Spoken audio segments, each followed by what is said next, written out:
अस्सलाम वालेकुम friends, welcome back to top smarties drama serial हई।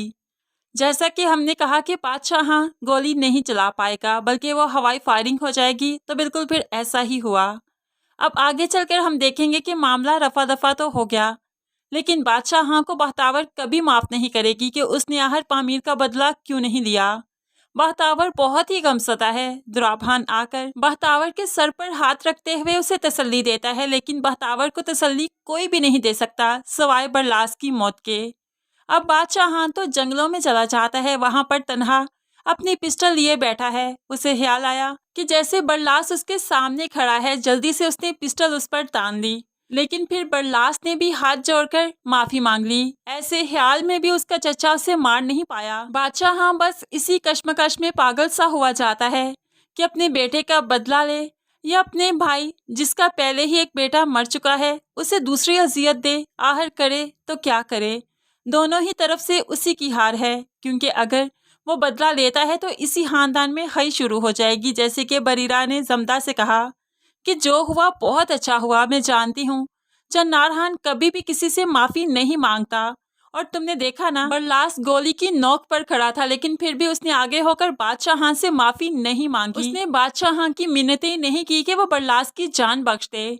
ये तो उससे ही कोई खुदाई खौफ आया कि उसने हवाई फायर कर दिया। ऐसे में मैं तो बहुत खुश हूँ।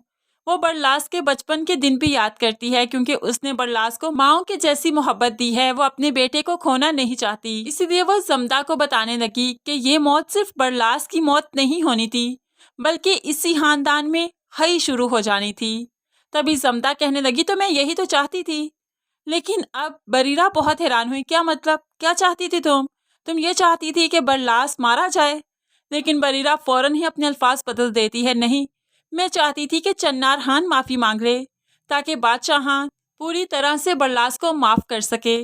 ऐसे ही कुछ दिन गुजर गए, तो तब जाकर चन्नार खान को जमदा का ख्याल भी आया। वो जमदा के बगैर नहीं रह सकता। अब जाकर उसे एहसास हुआ। जमदा के पास आता है।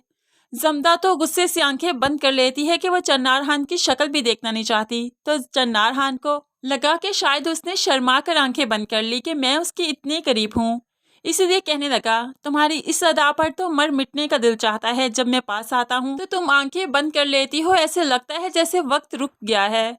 तो ऐसे में जमदा कहने लगी, वक्त को रुकना नहीं चाहिए, क्योंकि वक्त का रुकना मौत की अलामत है। वो तो हर वक्त अपने भाइयों और बाप को याद करती रहती है, और हर वक्त इस आड़ में है कि किस तरह से वो चन्नार खानदान को ख़त्म कर दे। चन्नार खान जमदा को बहुत ही प्यार से उसके हाथ में पिस्टल देते हुए उसे निशानाबाजी भी सिखाता है, जो कि आगे चलकर चन्नार खान के लिए काफ़ी भारी साबित होगा, क्योंकि जमदा का जब निशाना पक्का हो जाएगा तो उसे चन्नार खान का खानदान खत्म करने से कोई नहीं रोक सकता। गुलाब खान ने अपनी बेटी को कमरे में बंद तो कर दिया कि इस कमरे के अलावा तुम कहीं आ जा नहीं सकती। ऐसे समझो ये कमरा तुम्हारी कब्र है। आज से तुम हमारे लिए मर चुकी हो। अब कमरे में लेटी हुई ही वो बरलास की तस्वीर को सामने रखकर बहुत रोती है और अपने अच्छे दिनों को याद करती है।